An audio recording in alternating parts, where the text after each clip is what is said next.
வணக்கம் மாணவர்களே, ஜெயமலேந்து உங்கள் தரன்.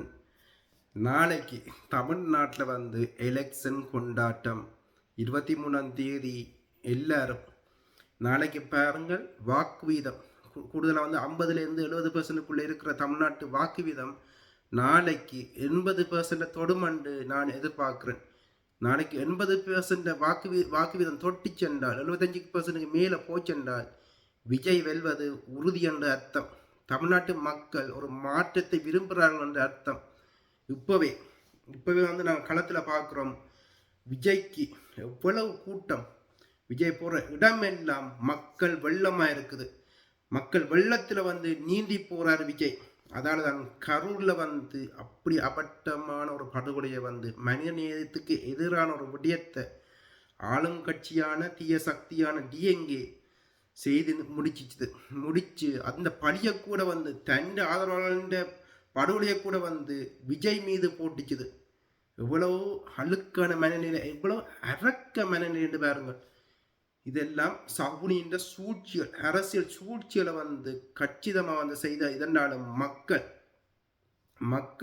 விஜயை தங்களோட மனதில் ஏந்தினபடியால் மக்கள் விஜயை கைவிடையலை. என்றால் விஜய் திட்டமிட்டு விஜயின் படங்கள்ல இருந்து மெதுவா தன் அரசியலை விஜய் செதுக்கி இருக்கிற விஜயின் படங்களை ஓண்டா போய் ஆராய்ச்சி செய்யுங்கள். மெதுவா ஒவ்வொரு படத்திலையும் இந்த நாளுக்காண்டி இந்த நாளுக்காண்டி மெதுவா ஒவ்வொரு படத்திலையும் விஜய் தன் அரசியலை செதுக்கி இருக்கிறார். செதுக்கின பிறகுதான் விஜய் இந்த போட்டியில் இந்த களத்திலே வந்திருக்கிறார். உடனே குதிக்காமல் மெதுவா மக்கள் மனதில் போய் உட்கார்ந்த பிறகுதான் விஜய் அரசியல் களத்துக்கே வந்திருக்கிறார். சரியாக கச்சிதமாக நியாயமாக அவருடைய ஒவ்வொரு பேச்சுக்களும் சரியா அமையுது. விமர்சனங்கள், தேவையற்ற விமர்சனங்கள் இல்லாமல் தெளிவான தன் கொள்கை எதிரியார் யார் தீய சக்தி என்று தெளிவா டிஎன்கே தமிழ்நாட்டிலையும் தமிழுக்கு கொள்கை எதிரியா பிஏபிஎம் பார்க்கணும்னு சொல்லித்தான் விஜய் களத்தில் இறங்கினார். இதுவரையும் அந்த கொள்கையிலிருந்து அவர் கொஞ்சம் கூட மாறவில்லை, மாறப்போறதும் இல்லை. அப்படி மிக தெளிவான பார்வையில் விஜய் பயணித்து கொண்டிருக்கிறார். அப்படி பயணிக்கும் போது எவ்வளவு அவதூறுகள், எவ்வளவு பிரச்சனைகள், சொந்த குடும்பத்திலேயே பிரச்சனையை உருவாக்கினார்கள்.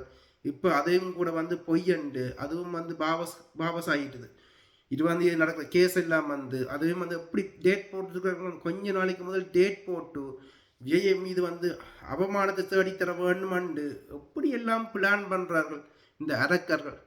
இவர்கள் உண்மையாக மனித நேயம் இல்லையா? இப்படி மனம் இப்படி கல்லா போச்சான்ற ஒரு கேள்விதான் இருக்குது. மக்களுக்கு நல்லது செய்கிறதான் அரசியல், மக்களுக்கான இருக்கிறதான் அரசியல். நீங்கள் நல்லது செய்தால் மக்கள் உங்களை தூக்கி விடுவார்கள். உங்களோட மனச்சாட்சியை சொல்லுதோ நீங்கள் தப்பு செய்துட்டீங்களு. நீங்கள் தப்பு செய்தபடியத்தான் உங்களோட ஆட்சி போயிடுமென்று இப்படி பயப்படுறீங்க. மாறாக இந்த ஒரு விஜயை வீழ்த்துறதுக்கு நீங்கள் செலவழிக்கிற இந்த நேரத்தை உங்களோட நல்ல ஆட்சியை வடிவாக செய்து மக்களுக்கு நலம்பெறும் ஆட்சியை நீங்கள் கொடுத்திருந்தீங்கள் என்றால் உங்களை மக்கள் ஆட்டோமேட்டிக்காக வெல்ல வைக்க போகிறார்கள். ஏன் மக்கள் நான் உரையாற்ற அனைவரும் தமிழ்நாட்டில் ஒரு மாற்றம் பெறணும் என்று ஏன் வேண்டுறார்கள்? அடிமை ஆட்சியை எழுதாமையார் இறந்த அப்புறம் ஒரு அடிமை ஆட்சியை பார்த்த மக்கள் விருப்பம் இல்லாமல் வேற மாற்று வழி இல்லாமல் உங்களை ஆட்சியில் அமர்த்தினார்கள். அப்படி ஆட்சி அமர்ந்து நீங்கள் சரியா இல்லை ஆட்சி நடத்தி இருக்கணும். மாறாக உங்களோட கூட்டணியில் இருந்தவர்கள் கூட உங்களுக்கு சப்போர்ட் பண்ண இப்போ ரெடி இல்லை. நான் நேற்று பார்க்குறேன், விஜய் போறார், விசிக தொண்டர்கள் நடந்து போறார்கள். விஜய் உடனே அண்ணா உங்களுக்கு தான் நாங்கள் வாக்களிப்போம் என்று விசிக தொண்டர்கள் விஜய்க்கு சப்போர்ட் பண்றாங்க. அந்த கூட்டத்தில் நடந்து போறார்கள். விஜயை கண்ட உடனே அண்ணா அண்ணு பாசமடைய போடுகிறார்கள். இதுதான் மாற்றம். விஜய் எல்லாற்ற மனதிலையும் போய் உட்கார்ந்துட்டார். தமிழ்நாடு ஃபுல்லா தண்ட பிள்ளையா விஜயை ஏற்றபடியத்தான் நாங்கள் அடிச்சு சொல்றோம். நாளைய எலெக்ஷன்ல ஒரு பாரிய மாற்றம் தமிழ்நாட்டில் ஏற்படும். இந்த பாரிய மாற்றம் ஈழத்தமிழர் எங்களுக்கு என்ன பிரயோசனம் என்றால், நேரடியாக எங்களுக்கு ஒரு பிரயோசனம் இல்லாட்டியும் இன்டெரக்டா தமிழ்நாட்டில் உலகத்தில் எங்கேயாவது அமெரிக்காவில் ஒரு நல்ல ஆட்சி நடந்தால் கூட அது உலகத்தில் இருக்க எல்லா இதழுக்கும் பிரதிபலிக்கும். அதே மாதிரி தமிழ்நாட்டில் ஒரு நல்ல ஆட்சி நடந்தால் ஈழத்துக்கும் வந்து அது கொப்பி பண்ணப்படும். ஒரு நல்ல ஆட்சி தமிழ்நாட்டில் இருக்கிற ஒரு நல்ல ஆட்சி ஈழத்திலேயும் வந்து அது மாறும். மாறாக எங்களோட ஈழத்தமிழரைய நீங்கள் உங்களோட நான் உரையாட விரும்புகிறேன். ஈழத்தமிழரைய நீங்கள் உங்களுக்கு சுற்றி இருக்கிற வேலையை வந்து அறிய, இந்த சதி வேலையை சகுனி வேலையை வந்து அறிய தெரியாத முட்டாள்களா முட்டாள்களா இருக்கிறீங்க. என்ன காரணம் அதுக்கு? உங்களுக்கு மேலே வீசப்பட்டிருக்க வேலை உங்களுக்கு விளங்கே இல்லையா? உங்களோட தேசருக்கு கீழே 2009 வரையும் வந்து நீங்கள் சரியாத்தானே பயணிச்சீங்கள். 2009 பிறகு வந்து ஏன் குருடர்களாக பயணிக்கிறீங்க? ஒரு மனச்சாட்சி இருக்கணும் இல்லை. ஒரு மனிதனுக்கு வந்து அறிவும் மனச்சாட்சியும் இருக்கணும் இல்லை. எங்களை வச்சு ஒருத்தர் வந்து எங்களோட ரத்தத்தை உறிஞ்சி வந்து பிழைப்பு நடத்துகிறார். எங்களை ஒற்றுமையாக்க விடாமல் போய் எங்களோட வரலாற்றையே பொய்யாக்கி எங்களோட தேச தலைவர்களை வந்து ஒருமையில் திட்டி ஒரு பயணிக்கிறார். உங்களுக்கே விளங்குது இவர் பொய்யா பயணிக்கிறார். இவர் வந்து இவர்கிட்ட வந்து ஒழுக்கம் இல்லை, பொய் தான் இருக்குது, ஒழுக்கம் ஒரு உபசம் கூட இல்லை. என்ன போதும் வந்து இவருக்கு பின்னால் போய் நின்று கொண்டு நேற்று பார்க்குறேன் லண்டனில் வந்து கொஞ்சம் பேர் 100 பேர் வந்து கூடி ஆர்ப்பாடம் சீமாண்ட இந்த புது சின்னத்தை தூக்கி பிடிச்சு கொண்டு ஆர்ப்பாடம் செய்யணும். அதை வந்து தண்ணினம் எங்களோட ஊடகம் அனுராக்காண்டி பிரசாரம் செய்த எங்களோட ஊடகம் வந்து இப்போ சீமாண்ட தங்களோட இதுலேயே வந்து விளம்பரம் கட்டி தானே பொய் சொல்லி கொண்டு சீமானுக்கான பிரசாரத்தை இந்த ஊடகம் பொய்களின் தரிசனம் ஊடகம் வந்து செய்யுது. இதெல்லாம் வந்து எவ்வளவு அழுக்கான விடயங்கள். ஒரு கருணாக்கு நவீன கருணாக்கு போயும் நீங்கள் பிரசாரம் செய்கிறீங்களே, உங்களுக்கே தெரியாதா நீங்கள் செய்கிறது மாபெரும் பாவம் பண்றது. அந்த பிளக்கார்டில் நீங்கள் வந்து லண்டனில் வச்சிருக்கிற அந்த பதாகைகளில் கூட வந்து எங்களோட இனப்படுகொலை என்ற ஒரு படம் கூட அதில் இல்லை. மாறாக சீமாண்ட புது சின்னம் தான் பதிக்கப்பட்டிருக்கு. இதுலேயும் வேடிக்கையான விடயம், இதில் வந்து நாம் கட்சி இந்த ஐடிவிங்காரர்கள் கூட வந்து நாம் கட்சியின் சின்னம் என்னன்னு தெரியாமல் கரும்பு விவசாய சின்னத்தோட வந்து பல பேர் வந்து ஐடிவிங்காரர்கள் கூட வந்து பயணிக்கணும் என்றால் சீமானவர்கள் 8% இந்த சீமானவர்கள் வந்து 3%க்கு போகிறதான் அதன் அறிவுரை. இந்த சின்னத்தை கூட வந்து பதிவு செய்யாமல் விஜய்க்கு எதிரான வன்மத்தை தான் சீமானவர்கள் பதிவு செய்திருக்கிறார். என்னத்தை பதிவு செய்திருக்கிறார்? தன்னை சின்னத்தை பதிவு செய்ய வேண்டிய சீமானவர்கள் வந்து மாறாக விஜய் மீது இருக்கிற வன்மத்தை வந்து பதிவு செய்திருக்கிறார். அதுவும் வந்து ஈழத்தமிழராகிய நீங்கள் உங்களில் சிலர் என்ன காரணத்துக்காண்டி விஜயை நீங்கள் எதிர்க்கிறீங்க? விஜய் எங்களுக்கு என்ன தவறு செய்து விட்டார்? விஜய் வந்து நாங்கள் கொத்த இறக்கும் போது எங்களுக்காண்டி ஆர்ப்பாடம் குடும்பத்தோட இருந்து ஆர்ப்பாடம் செய்தது தவறா? தட்டிக்கெடுது தவறா? சிங்கள அரசாங்கம் ராயபக்சக்கு எச்சரிக்கை விட்டது தவறா? விஜய் எங்களுக்கு எதிராக வந்து என்ன தவறு செய்திருக்கிறார்?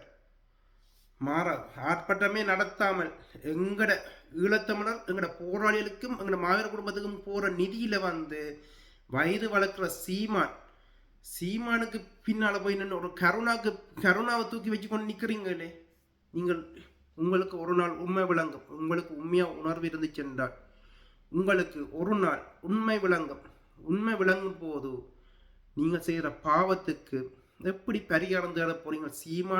சீமானவர் யார் என்ற உண்மை வந்து உங்களுக்கு வடிவ விளங்கும். நீங்கள் யாரை தூக்கி வைக்கணும்?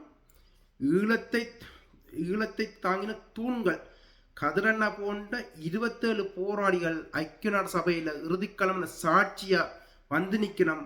அவர்களை வந்து நான் 7 வருஷமா உங்களுக்கு சொல்லியிருந்தேன்.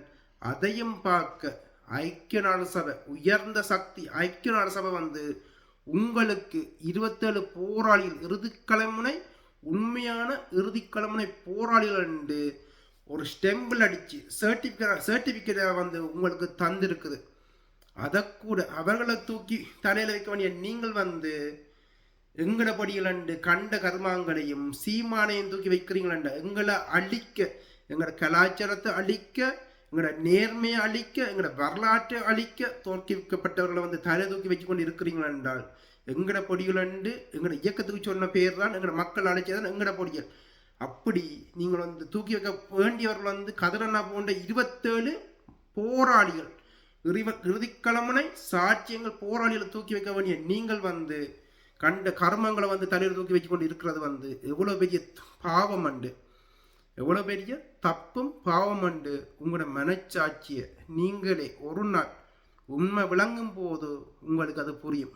அதோட அந்த நேற்றைய பேச்சில் விஜய் வந்து தன் கொள்கை எதிரியாக வந்து பிஏபியும் அங்கே தமிழ்நாட்டில் வந்து அரசியல் எதிரியாக வந்து டிஎங்கேயும் வந்து பார்க்குற விடயத்தை வந்து வடிவாக சொல்லியிருப்பார். அதோட வந்து ஸ்டாலின் சாருக்கு பலத்த எச்சரிக்கையும் வந்து துணிகரமாக எலெக்ஷனில் வெற்றி பெற முதலே வந்து ஒரு எச்சரிக்கை வந்து ஸ்டாலினுக்கு விட்டுருக்கிறார். நீங்கள் ஆழந்தெரியாமல் கை வச்சிட்டீங்கள், நீங்கள் இப்படி இவ்வளவு அநியாயம் அரசியலுக்கு வந்து இப்படி ஒரு அநீதியை செய்துட்டீங்கள், கரூரில் 41 பேரை வந்து படுகொலை செய்துட்டீங்கள், பர்சனலாக வந்து பல விடயங்கள் செய்துட்டீங்கள் அப்படின்னு எவ்வளோ வலி வந்து விஜயின் மனதில் இருக்குமென்றது உங்களுக்கு விளங்கும். அதை வந்து ஓனிங்க வெற்றி பெற்ற வந்த பிறகு வந்து ஸ்டாலின் அவரை வந்து சும்மா விட மாட்டேன் எச்சரிக்கை வந்து விஜய் நேரடியாக விட்டுருக்கிறார். இது வந்து விஜயின் கடைசி பேச்சில் வந்து இந்த எச்சரிக்கை வந்து பலத்த கரவோசத்துக்கு மத்தியில் வந்து மக்கள் மத்தியில் அந்த மக்கள் கடல் மத்தியில் வந்து பலத்த கரவோசமாக வந்து ஏற்கப்பட்டிருந்துச்சு. ஆனால் நீங்கள் உண்மையாக வந்து டிஎங்கே ஆட்சியை வந்து வீழ்த்தோணும் உண்மையாக நினைச்சு சீமானுக்கு பின்னால் நின்றீங்கள் என்றால் நீங்கள் விஜய்க்கு இல்லை காசு கொடுக்க தேவையில்லை. நீங்கள் வர வைக்க வேண்டியது ஈழத்தமிழ்நாட்டை கடமையால் இருக்கணும். ஒரு நல்ல ஆட்சி தமிழ்நாட்டை மலர்ந்தால் அது எங்களுக்கு தான் நல்லது. போது வந்து வர வைக்கல இதன்றோணும். மாறாக நீங்கள் சொல்கிறீங்கள் கூத்தாடி அரசியலுக்கு வரக்கூடாது. தமிழ்நாட்டில் எனக்கு சொல்லுங்கள், சினிமா இல்லை பின்புலம் இல்லாத ஒரு அரசியல் கட்சியை வந்து நீங்கள் எனக்கு சொல்லுங்கள். இந்த 4 கட்சியில் வந்து எந்த கட்சிக்கு வந்து அரசியல் பின்புலம் இல்லை? உதயநிதி ஸ்டாலின் நடிகர்கள், அரசியலில் மட்டும் இல்லை இதுலேயும் வந்து நடிகர்கள். எம்ஜிஆர் ஜெயலலிதா அந்த கட்சி வந்து நடிகர்களால் உருவாக்கப்பட்ட ஒரு கட்சி. இந்தியாவில் வந்து சீமான் அவர்கள் எப்படி வந்தவர்? சீமான் படங்கள் நடிக்க இல்லையா? இப்போ கூட இந்த எலெக்ஷனில் கூட வந்து படம் நடிச்சு கொண்டிருக்கிறார் சீமான். விஜய் வந்து படத்தை விட்டு வெளியால் வந்துட்டார். சீமான் அவர்கள் இந்த தேர்தலில் கூட வந்து படம் நடிச்சு கொண்டு அரசியலே வந்து ஒரு நடிகனாக நடத்தி கொண்டிருக்கிறவர் தான் சீமான். மக்களை ஏமாற்றி உங்களை ஏமாற்றி சீமான் வந்து உண்மையாக கட்சி வளர்த்திருந்தால் ஏன் கல்யாசுந்தரம், ராஜீவ்காந்தி, காளியம்மாள், இளவஞ்சி இப்படி பல பேர் சீமானோட 2009 கூட நின்ற ஆக்கள்ல எத்தனை பேர் இப்போ சீமானுக்கு பக்கத்தில் நிற்கணும்? ஏன் நிற்கல? வெண்ட ஒரே ஒரு கவுன்சிலர் சீட் கூட வந்து டிஎங்கேக்கு போட்டுது. விஜய் நிற்காமலே 15க்கு மேற்பட்ட கவுன்சிலர் சீட்டை வந்து பண்ணிருந்தார். ஆனால் சீமான் 10,000க்குள்ளே இருக்கிற கவுன்சிலர் சீட்டில் வந்து வண்டு கூட வந்து அதை கூட வந்து தக்க வைக்க முடியாதவர் தான் சீமான். தன் சின்னத்தை கூட வந்து அவர் மக்கள் மத்தியில் வந்து போய் சேர வைக்கல. இப்போ வந்து நான் சொல்கிறபடியாக வந்து நீங்கள் போய் இதெல்லாம் பிரியோசனம் இல்லை. ஏனென்றால் சீமானுக்கு வந்து 3% மேலே வாக்கு கிடைக்கிறது சந்தேகம். 5% கடைசி 5% தான் கிடைக்கும். 8% எல்லாம் இந்த தேர்தலில் கிடைக்க போகிறது கிடையாது. ஆனால் 23ஆம் தேதி நடக்கிற தேர்தல் வந்து 4ஆம் தேதி ரிசல்ட்ஸ் வரும்போது அந்த பெட்டியலை வச்சு கொண்டு அவர்கள் என்ன செய்கிறாங்களோ தெரியல. என்றால் சீமான் வந்து RSS செல்ல பிள்ளை. இந்த வீடியோவில் இந்த இதில் வந்து வீடியோ போட்டிருக்கணும். எப்படி சீமான் சங்கர மடத்துக்கு போய் காஞ்சி சங்கர மடத்துக்கு போய் வந்து கும்பிட்டு திருமுருகன் காந்தி சொல்கிற மாதிரி உண்மை என்றால் அவர் வந்து கோமா பானத்தையும் வந்து குடிச்சிட்டு தான் வந்திருக்கிறார் என்ற ஒரு இதையும் வந்து திருமுருகன் காந்தி அனுப்பியிருந்தார். அது உண்மையாக கூட இருக்கலாம். ஏன்னா சீமானை வந்து நாங்கள் அதையும் அந்த மாட்டு மூத்திரத்தை வந்து குடிக்கிறது வந்து நாங்கள் வந்து பெரிய இழிவாக பார்க்கல. சீமான் குடிக்கிறது ஏன்னா சீமானியை வந்து மனித கழிவாக பார்க்குற நாங்கள் வந்து அவர் அதை குடித்தால் வந்து ஆச்சரியப்படுற ஒரு விடயமாக நாங்கள் பார்க்கல. என்றால் எங்களுக்கு ஈழத்தை தாங்கின தூங்களுக்கு அவர்களை தாங்குற எங்களுக்கும் வந்து விளங்கும். எப்படி சீமானவர் எப்படி என்றது எங்களுக்கு விளங்கும். எங்களோட தேசத்தை விட்டு ஒழுக்கம் என்ன எப்படி என்றும் சீமானவர்கள ஒழுக்கம் எப்படி என்றும் எங்களுக்கு வடிவாக விளங்கும். எங்களுக்கு எங்களோட எதிரி வடிச்சிருக்கிற வேலை வந்து எப்படி என்னதும் விளங்கும். அதை வந்து உங்களுக்கு நேர்ஸாக வேலை செய்கிற நாங்கள் மற்றாக்கள் இறக்கக்கூடாது போராடுற நாங்கள் வந்து எங்களோட இனம் அழியக்கூடாதுக்காண்டித்தான் நாங்கள் காணொலி போட்டு கொண்டிருக்கிறோம். அதே மாதிரி எங்களை தாங்கின தூங்கள் ஐக்கிய நாடுகளில் வந்து கொண்டும் இப்பவும் வந்து எங்களோட அடுத்த சமுதாயம் நல்லா இருக்கணும் என்றதுக்காண்டித்தான் அவர்கள் போராடு கொண்டிருக்கிறார்கள். நாங்கள் யாரோடையும் எதிரியாக போராட விரும்பல. எங்களோட மக்கள் எங்களோட அடுத்த சமுதாயம் நல்லா இருக்கணும் என்றதுக்கு மட்டும்தான் நாங்கள் போராடி கொண்டிருக்கிறோம். வேறு யாக்களோட போய் வந்து நாங்கள் முரண்பட்டு கொண்டு எங்களோட மனதிலையும் வந்து பலத்த கோபங்கள் இதில் இருக்குது என்றாலும் நாங்கள் அதெல்லாத்தையும் நாங்கள் விட்டுட்டு நாங்கள் எங்களோட சமுதாயம் எங்களோட இனம் வந்து நல்லா இருக்கணும்னு ஓடிக்கொண்டிருக்கிறோம். அதனால தான் நாங்கள் கருத்தரங்களை வந்து உங்களுக்குள்ள விதைக்கிறோம். இதுலேயும் வந்து நேற்றையான் பேச்சில் வந்து நீங்கள் கேட்டுருந்தீங்க என்றால் சீமான விஜய் நேரடியாக கூட வந்து அட்டாக் பண்ண விரும்பல. மாறா வந்து கோட் போட்ட டீகோட் பண்ணணும். விஜய் இந்த பேச்சை வந்து டீகோட் பண்ணணும். இது சேலத்துக்கு பக்கத்தில் எடப்பாடியில் வந்து 10 தடவை தோத்தார். எடப்பாடி 10 தடவை தோத்தாரா? இல்லை, எடப்பாடி வந்து சிஎம்மாவே இருந்தார். அப்போ வந்து அந்த பேச்சு வந்து யாரை குறி வச்சு அடிக்கப்பட்டது? சீமானை பற்றி. திருந்தாத ஜென்மங்கள் என்று விஜய் அடித்தது வந்து எடப்பாடியே இல்லை, மறைமுகமா. அதுக்குள்ள மறைமுகமா டீகோட் பண்ணீங்க என்றால் மறைமுகமா வந்து தாக்கப்பட்டவர் வந்து அதிபர் என்றது வந்து உங்களுக்கு விளங்கும். சீமான் தான் மறைமுகமா வந்து தாக்கப்பட்டார் என்றதும் அதை வந்து டீகோட் பண்ணி நீங்கள் பார்த்தீங்கன்னா என்றால் உங்களுக்கே விளங்க போகின்றது. ஏன் விஜய் வந்து சீமான பேரை வந்து வாயில் எடுக்க விரும்புகிறேன் என்றால் தகுதி இல்லை. விஜய் வந்து சீமான பேரை வாயில் எடுக்கிறதுக்கே விஜய் வந்து சீமானை அருவருப்பாக பார்க்குறார்.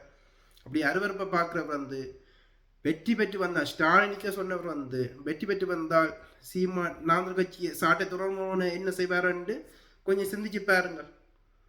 கலிதானே. ஆனால் மாறாக விஜய் வந்து வெற்றி பெற தெரிஞ்ச உடனேயே சீமான் அவர்கள் விஜயின் காலில் போய் விழுவார். நான் உங்களுக்கு அடிச்சு சொல்றேன், விஜய் வெற்றி பெற்றால் சீமான் அவர்கள் விஜயின் காலில் போய் விழுகிறாரா இல்லையானதை நீங்கள் பாருங்கள். அப்போ உங்களுக்கு விளங்கும் விஜய் சீமான் அரசியல் எப்படி அண்டு. அப்போ நீங்கள் தெளிவு வருவீங்க. அவ்வளத்துக்கு ஒரு கேவலமான எங்களை வச்சு எங்களை இரத்த உறிஞ்சி இந்தியாண்ட அரசியல் எப்படி அர்ச்சுனா வரும்போது நாங்கள் உங்களுக்கு தெளிவுபடுத்தினோம். எப்படி கதிரண்ணா வந்து உங்களுக்கு தெளிவுபடுத்தினாரோ நாங்கள் பிரசாரம் செய்தோம். பொதுவாக பிரசாரம் செய்யும் போது தெளிவுபடுத்தி இருந்தோம். அர்ச்சுனா வந்த உடனே நாங்கள் உங்களுக்கு என்னத்துக்காண்டி இறக்கப்பட்டார் என்ற விடயத்தை வந்து தெளிவுபடுத்தி இருந்தோம். ஆனால் யாரெல்லாம் அர்ச்சுனாக்காண்டி பிரசாரம் செய்தார்களோ இப்போ வந்து நல்லவர்கள் போல் வந்து அர்ச்சுனாக்கு எதிராக வந்து இப்போ பிரசாரம் செய்கிறார்கள். யாரெல்லாம் அர்ச்சுனா வளர்த்து விட்டார்களோ இப்போ எதிரான பிரசாரத்தை செய்கிறார்கள். இவர் உத்தமர்களை வந்து. ஆனால் அவர்கள் செய்த பாவத்துக்கு அர்ச்சுனாக்கு பிரசாரம் செய்தவர்கள் வந்து அவர்கள் செய்த பாவத்துக்கு அதுக்கான ஒரு விடைய தீர்வை வந்து அவர்கள் செய்யலை. மாறா வந்து மீண்டும் மீண்டும் தப்புத்தான் செய்து கொண்டிருக்கிறார்கள். அர்ச்சுனாக்காண்டி பிரசாரம் செய்தவர்கள் நான் இப்போ பார்க்குறேன். அல்லாட்டி இந்த 13/1/2026 வந்து அறிக்கையை வந்து அவர் தாங்கி நின்றிருப்பார்கள். மாறாக மீண்டும் மீண்டும் தப்பு செய்து கொண்டே இருக்கிறார்கள். இன்றைக்கு அவர்கள் திருந்துறதுக்கு வாய்ப்பில்லை என்றுதான் நான் பார்க்குறேன். அதே மாதிரி வெற நாளைய எலெக்ஷனில் வந்து ஒரு நல்ல தீர்ப்பு வந்துச்சென்றால் தமிழ்நாட்டு மக்களுக்குத்தான் அது பலனாக இருக்க முடியும். விஜய்க்கு வந்து திருப்பி படம் நடிச்சு கொண்டு அவர் போயிடுவார். விஜய் அரசியலுக்கு வந்ததை வந்து பணம் சம்பாதிக்கிறதுக்காண்டி இல்லை, மாறாக புகழோடு தான் இறக்கும் போது ஒரு புகழோடு வந்து இறக்கணுமென்று தன்னை அரசியலை வந்து செதுக்கி இருக்கிற ஒரு திரைப்படமாக வந்து விஜய் திரைப்படங்கள் போய் பார்த்தீங்கன்னா ஒவ்வொரு திரைப்படத்திலையும் வந்து எப்படி விஜய் தன்னை அரசியலை செதுக்கி இருக்கிறார்ன்றதை உங்களுக்கு தெரியும். நேற்று படம் நடிச்சிட்டு இன்றைக்கு அரசியலுக்கு வந்திருக்கிறே இல்லை. ஒவ்வொரு படமாக வந்து மக்கள் மனதை போய் இறங்கி பலமான சக்தியாக வந்து விஜய் களத்தில் வந்து நிற்கிறார். நிச்சயம் வெல்லுவாரன்னு ஒரு நம்பிக்கை இந்த கருத்து திணிப்புகள் இதில் எல்லாத்தையும் மிதண்டு போட்டு விஜய் வெல்லுவாரன்னு இதனும் தந்தி டிவியில் கருத்து இதை பார்த்து 20% 32%. 20% 32%. டிஎங்கே பார்த்தா 25% 32%. இந்த ஏன் டிஸ்டன்ஸ் இப்படியான கருத்து கணிப்புகள் இங்கே ஜேஎம்எல்ஏ இல்லை. ஜேஎம்எல்ல வந்து கருத்து கணிப்புண்டா சரியாக கணிச்சு சொல்வார்கள். தேர்தல் நடக்கும் போது வந்து கருத்து கணிப்பு நடக்கும். அந்த தேர்தல் ரிசல்ட்ஸும் கருத்து கணிப்பும் அப்படி அசால்ட்டா ஒரே மாதிரி இருக்கும். இந்தியாவில் கருத்து கணிப்பண்டு கருத்து திணிப்பு நடத்தி கொண்டு படுகேவலமான அரசியலை வந்து இவர்கள் செய்கிறார்கள். என்றாலும் எங்களோட மனச்சாட்சி சொல்லுது விஜய் என்றவர் வந்து வெல்லுவார். அது தமிழ்நாட்டுக்கு ஒரு நல்ல மாற்றமாக மாறும். பெண்களுக்கு ஒரு பாதுகாப்பான நாடாக லஞ்சமற்ற ஒரு வித்தியாசமான இந்தியாண்ட இதே பார்க்க தமிழ்நாட்டின் வளர்ச்சிக்கு ஒரு முன்னோடியான ஒரு மாற்றமாக தமிழ்நாடு மாறும். அதோடு வந்து மக்களின் மனநிலையும் இந்த அழுக்கான மக்களின் மனநிலையும் மாறி ஒரு தமிழ்நாடு என்றால் தமிழன் என்றால் தமிழ்நாட்டு என்றால் ஒரு கர்வத்தோட நடக்கிற மாதிரி வந்து ஒரு மாற்றம் தமிழ்நாட்டை ஏற்படும் என்று நம்புகிறேன். தலைகுனி தமிழ்நாடு என்றால் பல பேருக்கு செய்தால் தலைகுனிவாக இருக்கும். அரசியலை பார்த்தா தலைகுனிவாக இருக்கும். மாறாக தடை நிமிர்ந்து நடக்கிற ஒரு மாற்றமா விஜய் வந்தால் மாறும்ன்றது எங்களோட ஒரு நம்பிக்கையா இருக்கு. கன்னியாகுமரியில் இருக்கிற மக்கள் கூட வந்து தங்களை வந்து கேரள மக்கள் என்று சொல்லத்தான் ஆசைப்படுகிறார்கள். அந்த மக்கள் கூட வந்து விஜய் வந்த அப்புறம் வந்து தாங்கள் வந்து தமிழ்நாட்டுக்காரன் சொல்லுவார்கள். அப்படி வந்து ஒரு மாற்றம் தமிழ்நாட்டை நிகழும். விஜய் வந்து 13 கோடி உலக தமிழன்னு சொல்லி உருட்டையில் மாறாக தண்ட நாட்டு தமிழ்நாட்டின் தலைவர்களைத்தான் அவர் தலைவராக வச்சிருக்கிறார். 5 கொள்கை தலைவர்களாக தமிழ்நாட்டு தலைவர்களை தான் வச்சிருக்கிறார். அதான் மண்ணின் மாண்பு. இதைத்தான் எங்களோட தேசம் செய்திருந்த எங்கட மாவீரர்கள தமிழ்நாட்டில் இருந்த மாவீரர்கள உடலை கூட வந்து எங்கட ஈழத்துல தான் அதன் கண்டறிய வச்சிருந்தாருடைய தமிழ்நாட்டில் வைக்கல. அதே மாதிரி பேச்சுவார்த்தையில கூட வந்து தேசத்தை தெளிவா சொல்றார். பேச்சுவார்த்தையில கூட வந்து தமிழ்நாட்டு அரசியல்வாதியில வந்து எங்கட தேசத்துல வந்து ஈடுபடுத்தவில்லை. வடிவா போய் பாருங்க, எல்லாம் எங்கட மண் சார்ந்துதான் இருந்தபடிய தமிழ்நாட்டுக்காரர் வந்து இதனே இல்லை என்றால் புதஞ்சி விடுவோம். அவர்கள் தொகையில கூடினவர்கள், நாங்கள் தொகையில குறைஞ்சவர்கள். எங்கட இதுக்குள்ள அவர்களை மிக்ஸ் பண்ணினால் நாங்கள் புதஞ்சி விடுவோம். விளங்குதோ? அதோட வந்து தேசத்த பார்வை வந்து தமிழ்நாட்டில் இந்தியாவில் வந்து ஆரியம் பெஸ்ட் திராவிடமாக இருக்கணும். ஈழத்தில் வந்து சிங்கள பெஸ்ட் தமிழர்கள சிங்கள பேரினவாதம் பெஸ்ட் நாங்கள் என்ற இதில் இருக்கணும் என்ற ரீதியில் தான் தேசத்த பார்வை இருந்த ஒழிய இப்போ வந்து சீமான் அவர்கள் வந்து திராவிடத்தையும் தமிழையும் வந்து அடிபட வச்சிருக்கிறார். இது ஆற்ற பார்வை பக்க ஆரியத்தின் அரசியல். ஆரியன்தான் இந்த வேலையை செய்யும். சங்கர மடத்தில் அடிமையாக இருக்கிற சீமான் வந்து இப்படியான கேவலமான அரசியல் தான் செய்வார். ஈழத்தமிழராகிய நீங்கள் இன்னும் விழிச்சு கொள்ளாமல் இப்படியான கேவலமான அரசியலை தான் நீங்கள் செய்ய போறீங்களா? நீங்கள் திருந்துறதுக்கு வாய்ப்பு இல்லையா? உங்களுக்கு அறிவண்டது வந்து இறைவன் கொடுத்துருக்காங்க. நீங்கள் பேட்டிகளை பார்க்கும்போது ஆக்கள் யார் வந்து அதில் பேட்டி கொடுக்குறாங்கன்னு பார்க்கும்போது எனக்கே வருத்தமாக இருக்குது. பரிதாபமாக இருக்குது. ஆக்களை பார்க்க படிப்பறிவு இல்லாத ஆக்களை வச்சு கொண்டு சீமான் எப்படி எங்களோட இனத்துக்குள்ள வந்து இதன்றார். எங்களோட இதுகளில் எங்களோட புனித நாட்களில் வந்து எப்படி வந்து இசை கச்சேரி நடைபெறுது. இதில் வந்து உங்களோட புள்ளியல் அறிவாளி என்றால் எப்படி அறிவாளியாக இருப்பார்கள்? எதிரின்ற வலையை தெரிஞ்சு வந்தான் அறிவாளி. மாறாக எதிரின்ற காலில் போய் விழுந்திருக்கிறவன் எல்லாம் உணர்வாளனும் இல்லை, அறிவாளியும் இல்லை. தன் சமூகத்தின் நலனை பற்றி யோசிக்கிறவனும் எதிரின்ற சூழ்ச்சி வலையில இருந்து தன்னை இனத்தை மீட்க வேணும் என்று நினைப்பவனும் தான் உண்மையான போராளியும் உண்மையான உணர்வாளனும். நீங்கள் எல்லாம் உங்களோட மனதில் எல்லாம் நீங்கள் எல்லாம் போலிகளா, சீமானுக்கு பின்னால் இருக்கிற நீங்கள் எல்லாம் போலிகளா இருக்கிறீங்கள். தயவு செய்து திருந்துங்கள். உண்மையாக போராட்டத்தை நீங்கள் மதிக்கீங்கள் என்றால் சிந்திக்க தொடங்குங்கள். ஈழத்தை தாங்கின தூண்களை வந்து தூக்கி பிடியுங்கள். மாறா வந்து ஈழத்தை அடிக்க வைக்கிற கழிவுகளையெல்லாம் தூக்கி பிடிச்சு எங்களுடைய இனத்தை வந்து அவமானப்படுத்தாதீங்கள், எங்களை வேதனைப்படுத்தாதீங்கள் கேட்டுக்கொண்டு மீண்டும் ஒரு காணொலியில் விஜயின் வெற்றியோட சந்திப்போம். நன்றி, வணக்கம்.